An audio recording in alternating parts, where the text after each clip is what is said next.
හයි කොහොමද ඔන්න ඉතින් ට්‍රැවල් වීඩියෝක් හැමදාම දාන්න ඕනේ නැහැ ඉතින් නේද? ඉතින් මේ පාර මම බැලුවා වීඩියෝ එඩිටින් පැත්තට පොඩ්ඩක් බහැලා ඔයාලට වීඩියෝ එඩිටින් කියන දේ පොඩ්ඩක් ඔයාලා ඔළුවට දෙන්න ඕනේ කියලා. හරිද? මොකද හැමදාම දැන් TikTok කරනවා. TikTok කරද්දි මේ තමන්ට ඕන වීඩියෝ එකක් එඩිට් කරන්න අපි දැනගෙන ඉන්න බෑ. ඒකත් අනිත් එක මනින් වැඩි ඉවර කරගන්න. අද මම ඔයාලට කියා දෙනවා CapCut එක. හරිද? ඉස්සලාම CapCut එකෙන් බහිමු. CapCut එකේ පැයක් යන එක පැය භාගයේ ක්ෂණික පටස් ගහන්න පුළුවන් එඩිට් එකක්. හරිද? ඉතින් අර බේසිකලි මම අද ඉස්සෙල්ලාම පටන් ගන්න ෂෝට්කට්. හරිද? CapCut ඉස්සෙල්ලාම ඕපන් කරගන්න. ඉතින් හැමෝම දන්නවනේ දැන් CapCut එකේ ඕපන් කරගෙන ප්‍රොජෙක්ට් එකක් ඕපන් කරන හැටි දන්නවනේ. දැන් තව පටන් ගන්න. හරිද? එතකොට හරි මම මේක ඉස්සෙල්ලාම ප්‍රොජෙක්ට් එක මියුට් කරනවා. හරි.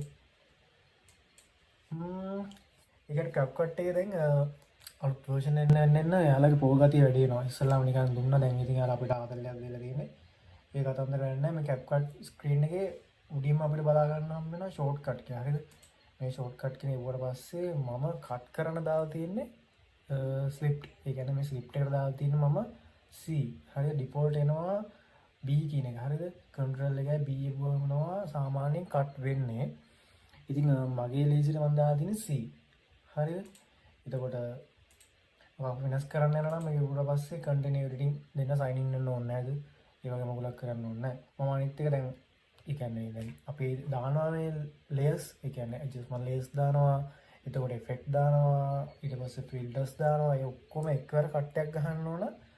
මේ මම යූස් කරන කන්ට්‍රෝල් එකයි shift එකයි B එකයි. ඒතර ඔක්කොම පල්ලෙහාට එකවර කැපෙනවා. හරිද? ඊට පස්සේ අපි කපපු තැනින් ඉස්සරහට තෝර ගන්න ඕන මේ වරහණ කොටු වරහණ ආරම්භයේ මේක ස්ක්වයර් බ්‍රැකට් එකේ එන්ඩ් එක. හරිද? ඒනවා දාලා තියෙන්නේ. ඒකෙන් වෙන්නේ ඉස්සරහින් අපි මේකේ ඉස්සරහට මම උදාහරණයක් පෙන්නන්නම්. මෙහෙම හිතන්නකො මේක ගත්තට පස්සේ හරිද? මෙන්න මේක සිලෙක්ට් කරලා දැක්කද? ඒක දාගත්තාම ඉස්සරහ පැත්තට ඒක රයිට්. දකුණ. ආපස්සට යන්න අනිත් එකයි. එකයි. ඊට පස්සේ කොහේ වෙනව? මම සෙනෙක වටස් කියන්නම්. හරිද? අනිත් එක තමයි ෂෝට්කට් ගියා. ඊට පස්සේ මම මේකේ ස්ක්‍රෝල් එක ඩිෆෝල්ට් එන්නේ يعني ස්ක්‍රෝල් කරාම උඩට පල්ලෙහාට තමයි යන්නේ. ඒක මට ටිකක් අමාරුයි. එහෙනම් මම ස්ක්‍රෝල් එක දාගන්නවා මේ ඉස්සරහට දකුණට එන්නේ. ඒක කරන්නේ කන්ටිනියු එඩිටින් ගියා. නේ කට් එකක් දාන විතර ස්ක්‍රෝල් කියන කොට තියෙනවා ඒක. හරිද? වෙනසක් කරන්න දෙන්න. අප් ඩවුන් එකට දාගන්න අනිවාර්යෙන් ඕල්ට් කියන එක ඔබලා තියන්න. එතකොට මේ හරි අනිත් මේ ෂෝට්කට් මෙතන බරක් තියෙනවා. හරිද? අපි කැමති ෂෝට්කට් එකකට සේව් දාගන්න පුළුවන්. මම ෂෝට්කට් 1 එක තමයි සේව් දාන්නේ. හරි. දැන් ඊට පස්සේ මේ V කියන්නේ සාමාන්‍ය මෙන්න මෙතන තියෙන්නේ. drop down select mode එක script එක අනේ සාමාන්‍ය default තියෙන ටික. හරිද? මේ ටික මම වෙනස් කරන්න ඒක ඇත්තටම වැඩිපුරම edit එකක් ගාද්දී slip කරන්න ඕනේ, select කරන්න ඕනේ. සහ කොහොම හරි ඉතින් ෂෝට්කට් ටික අපිට කැමති ෂෝට්කට් ටික තියෙනවා. ඒක අපිට මෙතෙන් බලාගෙන අපිට ඕන එක ලේසියෙන් වැඩිපුරම යූස් කරන මෙන්න මෙතන හදා ගන්න පුළුවන්. මම හදා ගන්න ටික තමයි ටග් ගාලා මම කිව්වේ. මම ඒකෙන් සාමාන්‍ය select tool එක කට් එක දාලා තියෙනවා මම C එකෙන්. එතකොට scroll wheel එකෙන් මම කරන්නේ ඉස්සරහට පිස්සපස්සට යන එක.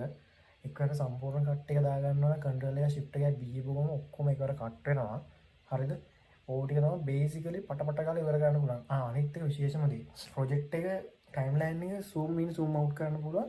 කන්ට්‍රෝල් එක ඔබාගෙන ස්ක්‍රෝල් වීල් එක කරපුවාම හරිද? ඒකේ ප්‍රධානම දේ තමයි දැන් හිතන්නකො අපිට මෙතන කට්ටයක් දානවා කියලා. හරිද? මෙන්න මෙතන කට්ටයක් දා ගන්නවා. ඉතින් කට්ටයක් දාලා C ඔබනවනේ. C ඔබනවොත් මෙන්න මෙතන කට්ටේ වැටෙනවා. හරිද? මෙතනින් කට්ටේ වැටුණාට පස්සේ හිතන්න දැන් මෙතන කාලා මෙතනත් කට් එක දාලා මෙතනින් මේ ඩිලීට් කරනවට වඩා අපිට පට්ටම ලේසි. හරිද? දැන් මෙහෙම ඩිලීට් කරනවට වඩා දැන් මේක P ඔබලා තිබ්බොත් අග්ගා මැග්නට් වෙනවා. හරිද? මැග්නට් එක ඒක තමයි දාලා දෙන්නේ. හරිද? මේක මොකද්ද turn off magnetic track P එවුවාම මැග්නට් වෙනවා. හරිද? හිතන්නකෝ දැන් මෙහෙම තිබ්බ දැන් බෑක් වෙනවා. හරිද? දැන් කලින් කරේ කට් එක අපල ඒක ස්ලිප්ට් කෑල්ල අවශ්‍ය නැති කාලා අයින් කරපේකනේ. හැබැයි දැන් මම කරන්නේ අවශ්‍ය තැනින් කැපුවා ඊට පස්සේ තව තැනක් එකපාරටම මට අවශ්‍ය මෙතනින් කැපෙන්න ඕනේ. මම ඕනේ මෙතනින් Q ඔබනවා. Q ඔබුවම කලින් කට් කරපු තැන ඉඳන් අපි මේ ටයිම්ලයින් එකේ මේ කර්සර් එක තියෙන්නේ. මේ කර්සර් එක අරන් ගිය තැනින් තැනට වෙනකම් කැපිලා යනවා. හරිද? ඒ වගේම තමයි W එක. W එකත් W එක වහම අපි දැන් මෙතන දැන් මේ කර්සර් එක තියාගෙන මෙතන ඉඳන් මුල් ටික තමයි කැපිලා යන්නේ. දැක්කනේ? අවසානයේ කැපිලා යනවා. මේ ෂෝට් කට් එක මම ඔයාලට පෙන්නන්නම්. ෂෝට් කට් ගියා. හරිද? මෙතෙන් delete left delete right ඒ කියන්නේ මේ කර්සර් එක මෙතන අරන් ගියාට පස්සේ මෙතන ඉඳන් cube එක ගුවාම මෙතන ඉඳන් left එක පැත්තේ තියෙන ඔක්කොම ඒ ආසන්නම කට් එක කැපෙනවා. W ගුවාම ඉස්සරහා පැත්තට right එකට ආසන්නම කට් එකට කැපිලා යනවා. හරිද? කට් එක විතරයි ඔක්කොම කැපිලා යන්නේ නැහැ. කට් එක විතරයි. ඔච්චරයි කියන්න තියෙන්නේ. ෂෝට් කට් එක ඔයාලා ඕන ටික කස්ටමයිස් කරගන්න මේ එඩිටින් එක ටක් ගාලා ඉවර කරගන්න ලේසි මාර ලේසි. හරිද? ඔච්චරයි කියන්න තියෙන්නේ. එහෙනම් අලුත් වීඩියෝ එකකින් හම්බෙමු. ජය වේවා. අනිවාර්යෙන් subscribe කරන්න ඕන. හරිද?